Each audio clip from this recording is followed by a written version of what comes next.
Good morning, or depending on when you're watching this, good afternoon, good evening, or good night. My name's Ross, and as always, told how to voice the radio. So today we need to take a look, finally, at the Origin Form Palkia VSTAR Premium Collection and the Origin Form Dialga VSTAR Premium Collection. We saw listings for VSTAR Premium Collections last week, I want to say. And then we had descriptions of these on the distributor website earlier in the week or end of last week. But now we finally got an actual look at the products. And to be perfectly blunt, they are exactly, well, no, they are what we thought they would be, but they're actually cooler than we thought they would be. I know. And the big story here, quite simply, is that these are alternate art prints of the VSTAR, which is really cool, because what it does on the one hand is it doesn't necessarily devalue the ones you went and pulled from Astral Radiance. Those are still special and unique because they're only in Astral Radiance, but it makes these cards far easier to get hold of, and I for one am absolutely delighted. So in each of these, as you can see on the screen, what you get are 6 booster packs. You get yourself a pin, and these are, of course, new pins. We've never had these forms getting pins before. You get yourself a coin. They're actually hiding in the packages, but you can see them there. And you get yourself your full art promo of the V, and your alternate art promo of the VSTAR, along with the jumbo alternate art VSTAR. They are exactly the same as the Lucario VSTAR Premium Collections, and they are exactly the same as the Cleaver VSTAR Premium Collection. Now, one thing I do need to point out here that is very important, the images we have at the moment are for the American version of the products. If we take a look at, say, the Cleaver VSTAR Premium Collection, we can see there are actually 2 different versions, because we've got both a US and a European version.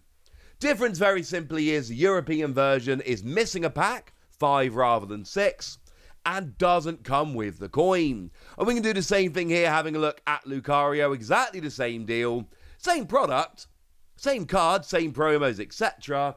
The difference here is that the European version is missing the coin and is missing the extra pack. But it is kind of interesting because, of course, Lucario did come in its own deck over in Japan. So what they did was they just took Lucario VSTAR and put it in here, rather than putting it in a set.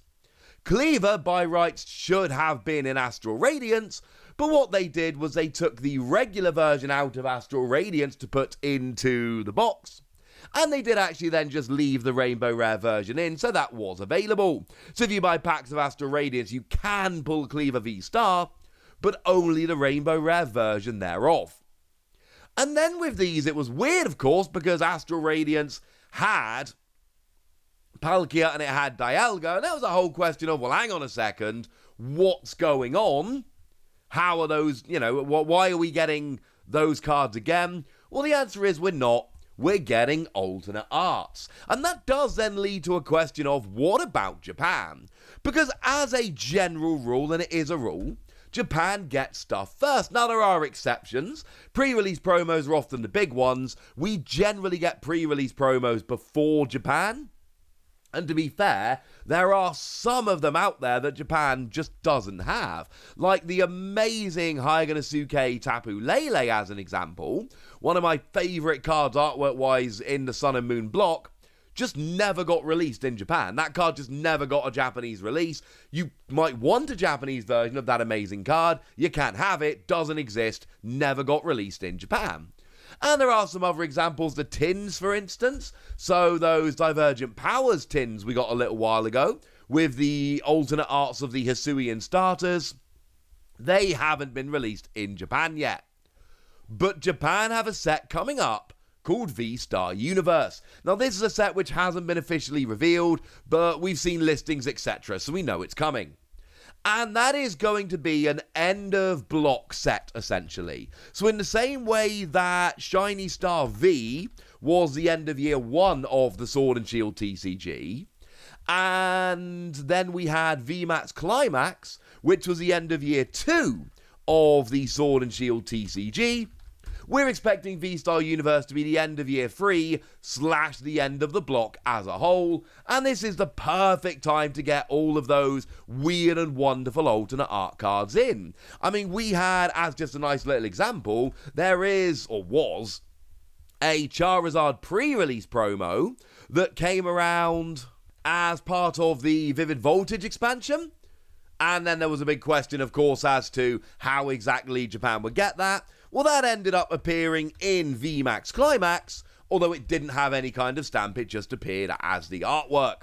Although they didn't, Japan, they didn't actually end up getting all of the pre-release promos they were missing. There are still some holes, and like I've said, that Tapu Lele is, at this stage, I think it's fair to say, probably never coming. So my point is that yes, we've got these alternate art V-Stars that Japan don't have, but it's very, very likely that they're going to end up in VSTAR Universe, which is going to be a little bit of a make-up set. It's a kind of set where these weird, occasional cards that we have that Japan don't, that's where they end up coming in. I mean, I showed you the other day there is a Giratina Tin coming, and I can't tell you for absolute certain it is an alternate art of the Giratina from Lost Abyss, the one we're getting in Lost Origin, but I can tell you that is overwhelmingly likely. So, it's either a new one or it's an alternate art. So, again, can't guarantee, but it is very, very, very likely that what's actually going to happen is that Japan is going to end up getting that card again in VSTAR Universe, because this is the way these things generally tend to go. No guarantee or anything silly along those lines, but I think it's fair to say pretty gosh darn likely. Cool. But I think at this stage we need to step back and mention quite how awesome it is that we're getting these. Because make no mistake about it, it is absolutely flat out, redonkulously, over the top awesome that we are getting these. Because you see, Dialga and Palkia right now they're just legitimate decks. I showed you this the other day. I mean, Justin Basil is really, really good. Because what they do is they take online tournament results and they make a little tier list based on actual results. So if we take the most recent one that they literally just went and posted up a few hours ago, we can see that the number 7 deck is Origin Form Dialga VSTAR, and the number 2 deck is Origin Form Palkia VSTAR, one of only 2 top tier decks along with Arceus, and you'll notice there isn't much of a difference between Arceus and Palkia, but there's a big difference between Palkia and decks like Mew and Duraludon. It is a real top tier deck, and this is being represented in the price. If we go over to something like TCG Player as an example, we can see that your regular Palkia VSTAR is a $16 card. And okay, fine, $16 isn't huge, but $16 for a VSTAR? Like, if I just randomly search VSTAR, then, you'll notice if we look at, the top 8 results, just random top 8 results, you'll notice that most of them are a few dollars, and then Darkrai's 10 because it's super popular, and Arceus is 24 because it's the best card in the game. So my point is, we end up with these VSTAR, like Arceus, like Palkia, becoming pretty expensive cards. We don't want to be spending $16 on a single Pokemon VSTAR. That's really not terribly ideal, if I'm honest with you. So now we get it as a promo. And either you can go and just pick up this box and yay, you've got yourself a Palkia Life is Good, or you don't pick up this box, but because other people are picking up these boxes, and because the boxes are out there, that means the price of singles of stuff like Palkia goes down quite a lot, which is lovely. I mean, regular Palkia V is currently coming in as like an $8 card, so the pair of them together, you're paying like $24 to get a Palkia V and a Palkia VSTAR right now. You're looking at somewhere in the region of about $24. Again, the market price of Palkia is listed as $22, but it's listing for $16. If we take the market price of both of them, you're talking like $30 for those pair of cards. How much is this box actually going to be setting us back? What's the retail for this box? $40. But you also get yourself your 6 booster packs, your jumbo, your pin, and your coin. And not to mention that the V is a full art rather than a regular. And that's why these boxes are so cool. I expect the Dialga to be popular, plus the Dialga art is blatantly better than the one in the set. Palkia I'm not sure that is. Dialga I feel pretty good about it.